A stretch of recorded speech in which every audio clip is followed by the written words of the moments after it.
Good morning, Mid hospitality. mid sip of Biscayne Bay coffee. Mid sip, Biscayne Bay Coffee. Get your coffee for 10% off at biscaynebaycoffee.com. Use Jumping code straight good into morning. the sponsors this morning. Yeah, it's Listen, we've talked a lot on this show about the woes of travel lately, and I had skated scot free for a while until yesterday.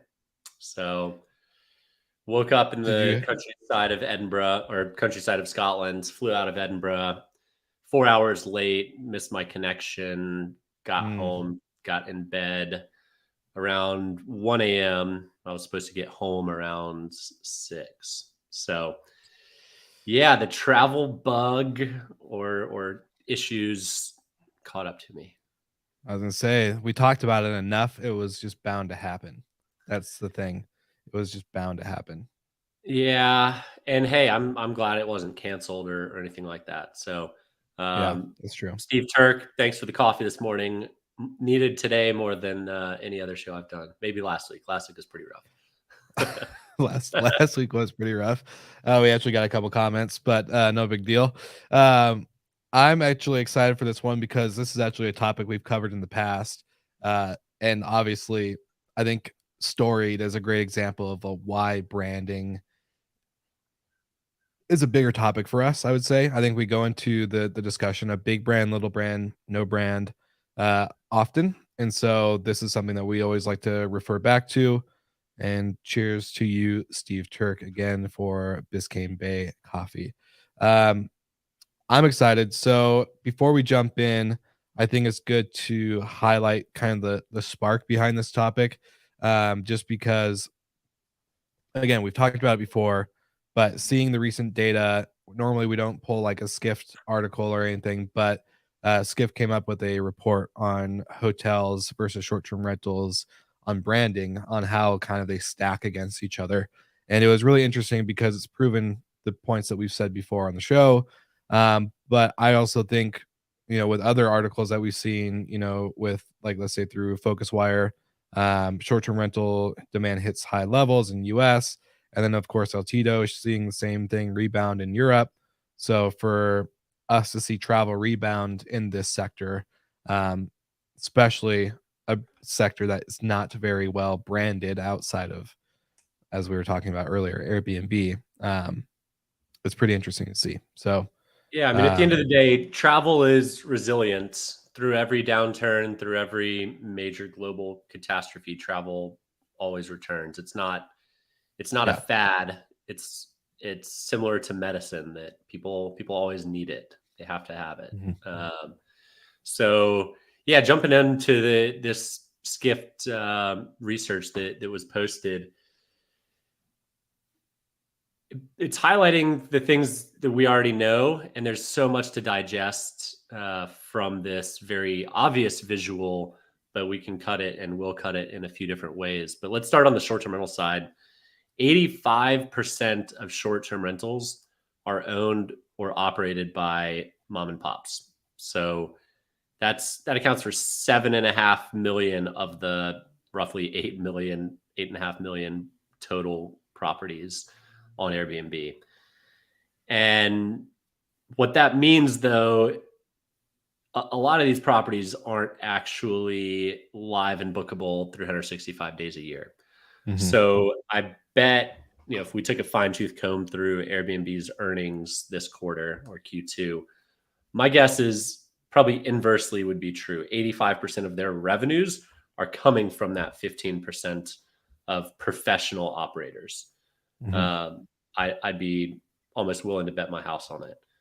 And it's something we don't see in hotels. I feel like, and sure, I'm going to be biased on this because I'm starting a hotel collection, but I feel like there's a lot of tailwinds for travelers not wanting to stay in a branded Marriott, branded Hilton, branded IHG, or whatever. They want Mhm. to stay in boutiques or places that have a story, or they're unique. They've got a cool restaurant or cocktail bar, whatever. It's a lot different than short-term rentals, and you can tell consistency a little bit easier from an independent hotel than you can from an independent short-term rental. Mhm. Well, I was gonna say the comment you made to me before we jumped on the recording was, for us, I think it's really easy, and probably anyone watching, um, you know, that's a weird statement to think about. I think when you on the short term rental side, because we know the brands, you and I know the Sextants, the Altitos, the X, Y, and Casa, Z, the Sonder, yeah. Vacasa, Sonder, all these companies. But to a consumer, facing side, like you said, if I asked my roommate, if I asked my parents, if I asked anybody who travels, more likely they're not going to really know a vacation rental brand off the top of their head. Um, No, so not a that chance. just, yeah. I'd be willing to bet my house on that one too. You walk down the street and ask 10 people if they've heard of Vacasa. You'd be lucky if one of them has. Um, Jamie from Yeah. AirDNA, 20% of Airbnb's revenues come from professional operators. Is that it? Yeah. Wow. Is Interesting. that it? Well, I I think would we have need to lost the house, Jamie. I think we need to get Jamie on the show to cover some of these numbers, because obviously this is something he's very well embedded in. I'm gonna send him a link actually, see if he'll join us you know, last minute. But I actually am shocked because Michael, I don't have a extra bed for you to come live on. So I'm sorry. You're gonna have to be I mean, on your own. there's, I would love to pick some of that data apart with Jamie. There's lots of properties that are listed that never open calendar availability, um, or they're only open for a special event that comes to town. So I'm very curious on where the breakdown of professional line is, Jamie. So if you're still listening, we'd love to have it cut by a professional. Yeah. Um, so to your point though, the brand, like you can have 3 or 4 properties in the hotel world and people know you. Like Ace Mhm. Hotels, I don't have it in front Good of me, but I example. think they have 5 properties. But people know the brand Ace. So I think we're in a period that Airbnb is the brand Mhm. for better or worse, right? Yeah. And that brand does not come with standards. And that's kind of the challenge that we all face as short-term rental operators to figure out what what Well, we do. I was gonna say the chat's going wild right now on LinkedIn. So this is cool to see. But the question from Jeff from Host GPO is, what is a professional operator? And I think you just kind of The said the word. data I think, Well, the data that Skift shared, they're calling professional operators 20 units or more. So yeah. 85% of the market comes from people who operate 19 or fewer. Um, I mean, I believe that in terms of the breakdown of ownership and operating, but I'd love to chat with Jamie and understand the perspective of how that is actually holds with percent of revenue as well. Yeah. Well, Jamie just messaged back. I asked him to join the show. He's in a car right now, so Ah, okay, we'll unfortunately, get him on soon, Jamie. I'd say, Jamie, for you, we'll accept any type of video, audio quality decrease because you're the man with the numbers. So just know that that offer still stands. But we want you to drive safe, so don't talk and drive at the same time. Um, but like also, I think when okay, so we're talking about a brand or a professional operator. I think professionals. There's a difference between a host who has 1 to 2, maybe 5 to 10. I would consider a professional operator anyone that implements a brand standard inside all of their properties as much as possible. Granted, not every property or home is going to be the same. The destinations are going to be more spread out, but Jeff, your company is a great example on how people do that. They get with Host GPO, they create a linen standard, a amenity standard, a X, Y, and Z standard on what they're going to have inside all their properties to keep things consistent through messaging, through any of their other things that they're doing with guest and owner facing tasks. So for me, that's where I see, there's a difference between a host to a big, not even a big, a professional operator, someone who brings in real standardization with keeping the customization of like that short-term rental feel, right? You want to feel like you're in a home, not a hotel, but you have those comfortabilities that everyone's used to. Um, that's just my thing. Andy Medic, can we define professionalism by standards and not necessarily numbers of properties? There's not even a standard on what's considered a bed. Yeah, Yeah. this is another challenge with the space, Andy. Like you can, if you look at data across, all the companies that put it out, everyone kind of defines it a little bit differently. Mhm. 5 properties or more is professional, 10 or more is professional. The Skift article was 20 or more is professional. But I agree, Andy. I've been in air quotes professional rentals that are pretty terrible, and I've been in properties that are just managed by one person and that's their only property, and they're absolutely fantastic. At one point in Airbnb's life cycle, you can almost guarantee staying with someone that only managed one property was going to be a better experience than someone who managed 20, 50, 100. A lot more of a personal touch and attention to detail, and really a more professional feel. There were things that would lack, like instant communications or even door locks, right? Automated door locks versus just getting a key. Yeah. Home tech.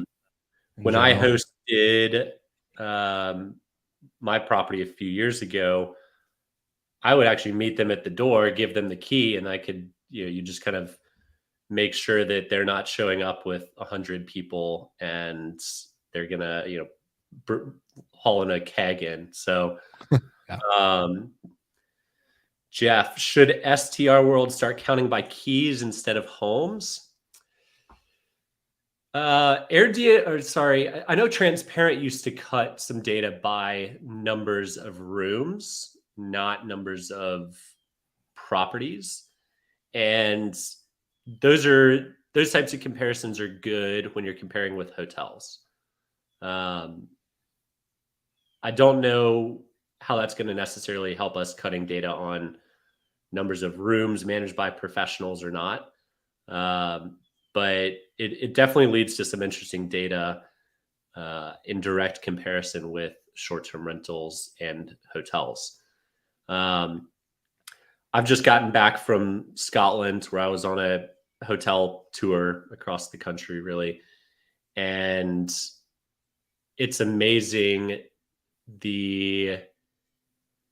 Every property, they were all independents, and you could definitely feel it. Some were absolutely buttoned up, 5-star premier luxury, and others, they were part of a small collection that was owned by someone who didn't live in the country, and there just wasn't a whole lot of oversight. And so you see like the lack of standards across hotels is also evident in the independent section, especially. You may or may not have coffee in your room. You may or may not have an iron in your room in some of these properties. So it's not something unique to the short-term rental operators, the challenges and struggles of independent operations. Being part of a branded group or a collection can help, because people can know that stamp of approval is on the property. That's just something that doesn't exist to any large extent in short-term rentals. I'd say the closest collection that I could identify would be Marriott, because they have a set of standards to have the properties list on Marriott. I can't think of too many more off the top of my head. I am heavily sleep deprived today, so apologies. But I have a lot of listeners, so somebody can correct me. No, I was gonna say that I love the live engagement. This is really fun for me. I would rather have this than you and I just chatting all day by ourselves. So it's nice to see the comments and questions. But I'm also come like I think as I'm hearing your thoughts, Michael, and just seeing the comments come in, for me, even when I was a hotel manager of an independent boutique, or when I did start off with Marriott's Autograph Collection, which is independent owned, operated property, but still has the flag and brand standards. I think consistency is still going to be the key. And even the big brands, a 716 unit hotel to a 70 unit condominium hotel that for me was basically 70 short-term rentals in one building. It was a multifamily hotel basically, or multifamily apartment, condo, hotel, whatever you want to kind of phrase it as. And the thing is, whether it had the stamp of approval from Marriott or if it was a smaller property with less unit count, consistency still sets a tone for the guest on what they can expect, what's professional, what's not professional. So I I think it's really hard. It comes down to consistency of the standards.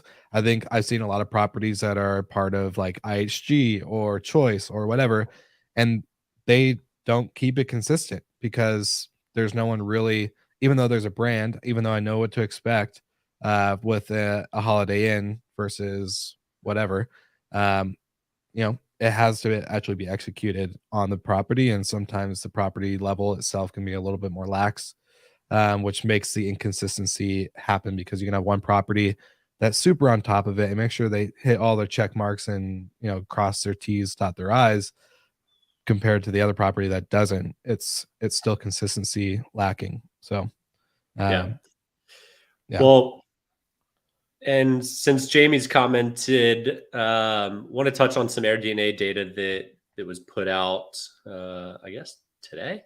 Wow. I say if you On if you have the link, send it my way for the live viewers that we got on right now. yeah, here we go. Thank you. So we're definitely in the recovery phase for cities. The past 2 years, we've seen the majority of travel go towards destinations, not urban markets. That number is trending upwards. We're still down pretty significantly from 2019 levels. It looks like as of the most recent data, we're down 21% of 2019 levels. Whereas we've surpassed it in suburban areas, up 10%, 10.8%. So the trend lines are going the right direction. For the people who are only exposed to urban markets like a Sonder are definitely feeling it, but their trend lines are good and the narrative is going the right direction. One more point, just anecdote, and maybe Jamie has some data on this. A lot of people that I chatted with throughout the travels last week, they used Airbnb a while, but it seems like there's a bit of a resurgence back into hotels. And I think people were citing fees as one of them. It's just gotten too expensive to stay. And then personally, like you can't just, it almost never makes sense to book a short-term rental for one night with the cleaning fee, especially. So anybody who's doing one night stints is going to stay in a hotel because it's easier and it's cheaper. So I'm very curious, Jamie, to find out data on trend lines of stays moving back in the direction of hotels, or is travel just going haywire right now and everybody's winning? Well, I'm curious because I've been thinking about this a lot. And I think we've talked about it before on the show, if not privately, we've talked about it. But I want to see because I think we talked 2 weeks ago, 3 weeks ago on the show about how the traveler itself or themselves are fighting against, like, they're done with Airbnb in a lot of ways. I've heard so many people say I'm tired of having this like outrageous cleaning fee with this amount of chore lists to do upon checkout. If I'm paying a $300 cleaning fee or $150 cleaning fee, why am I expected to do all these things before I leave? And so the big thing I'm seeing is that if the traveler eventually gets away from short-term rentals or at least short-term rental platforms like Airbnb and Verbo, you know, as operators, the question I think comes down to, I think we all know that fees suck. I want to see my nightly rate and what I'm going to pay total after tax. That's what I want to see. I don't want to see a amenity resort fee for In being in some a countries, they're required by law to show that number, but not in the US. yeah. So I 100% agree, but I also think part of it's Well, the I wasn't standardization. I wasn't done though because I wanted to see. Do you think my question really is? Do our operators going to embed their cleaning fee or cleaning costs into the nightly rate to start getting the overall traveler to stop freaking out about all these extra fees and actually make it more of a mental game when it comes to the purchase of the vacation or the stay? It's a good question. I think the platforms would have to force that to happen for operators too, Mhm. because just the way the revenues flow in short-term rentals is different than in hotels. Um, Most hotels have cleaners on staff.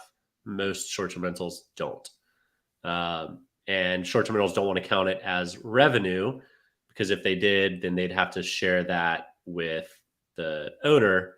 Mhm. Uh, so it is cleaner to have them separated. Now, is that what the consumer wants? No, absolutely not. Yeah.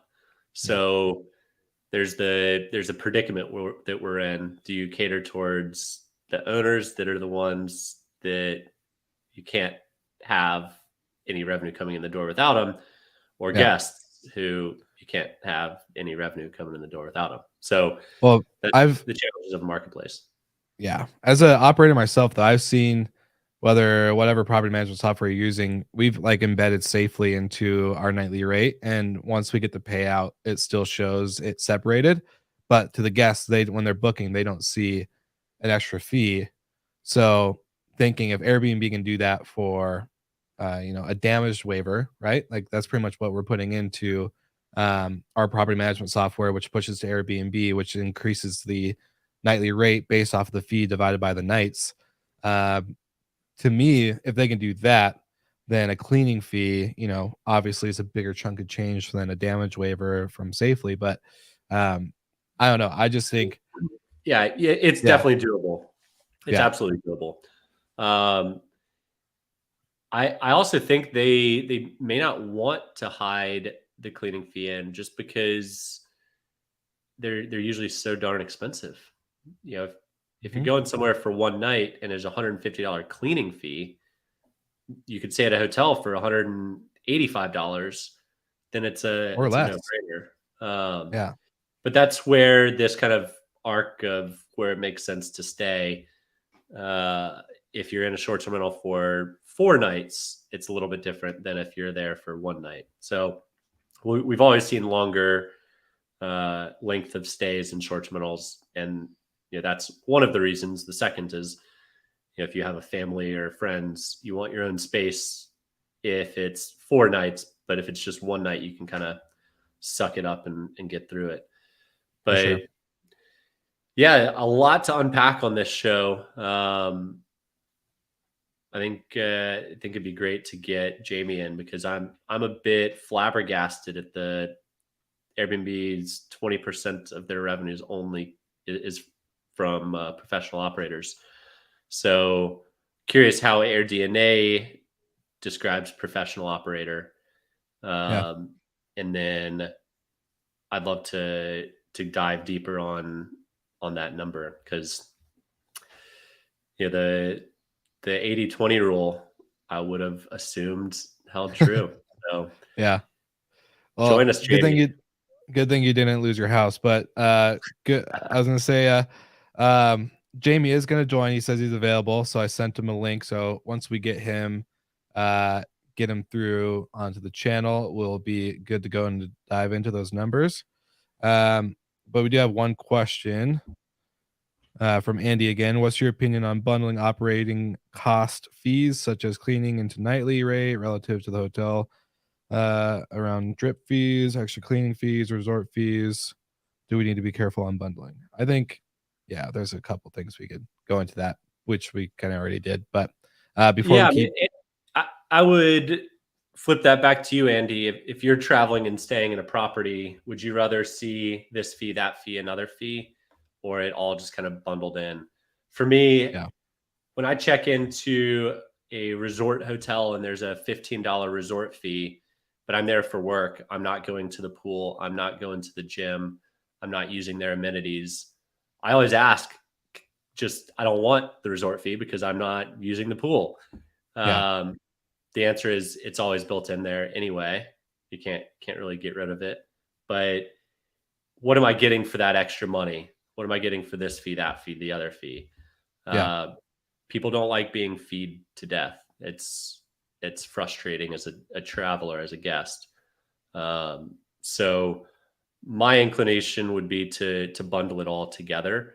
Now, if there's a legit resort fee because your property is in a community that forces you to Yeah. have a $10 a stay fee, fine, pass that on, explain it to the guests why it's Yeah. there. But if it's just fee, and there's no explanation, my guess is someone who's in a very similar boat can get the booking, and you probably won't. Yeah. Agreed. Well, without further ado, we have our new and good friend, Jamie Lane, joining us from AirDNA. Welcome to the podcast, Jamie. Hey. How are you doing, my man?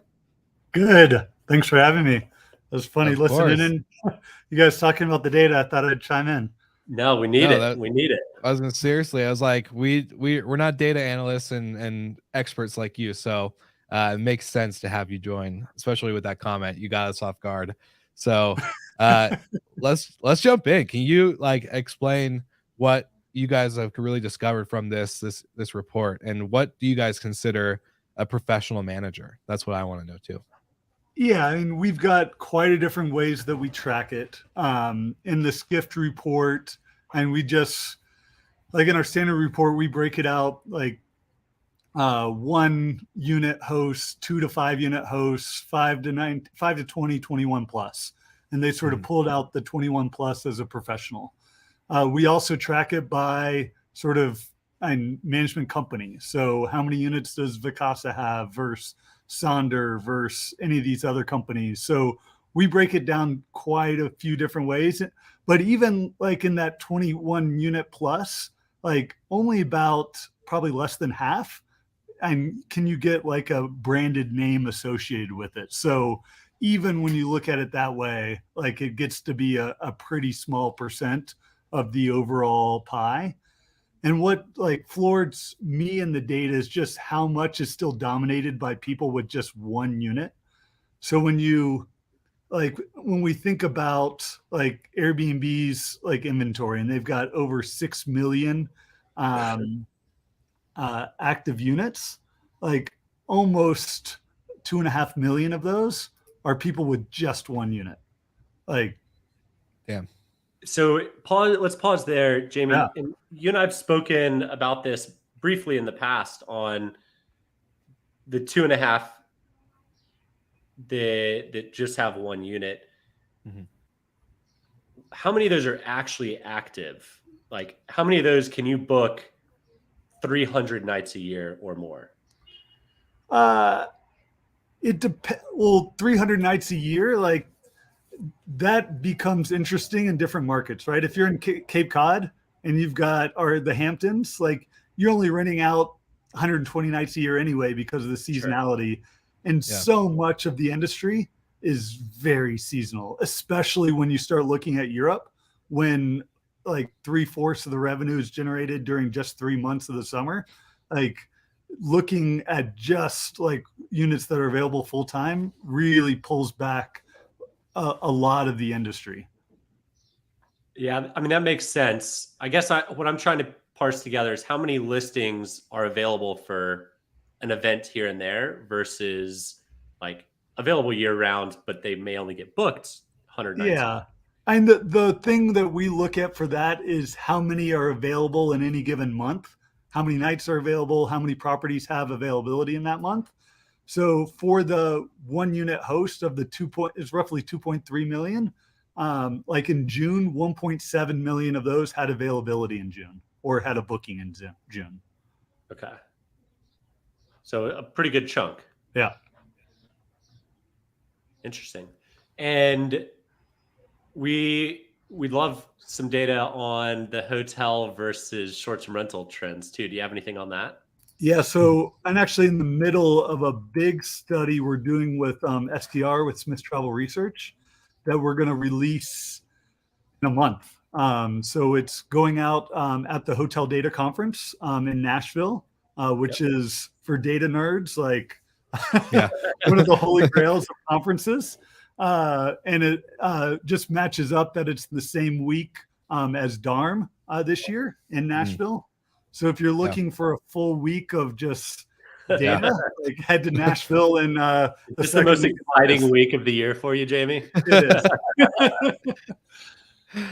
I was gonna say, Jamie, any chance that the GMH listeners will get a sneak peek for that week while you guys are out? We can cover it on the show, or do we have to be in Nashville to get that?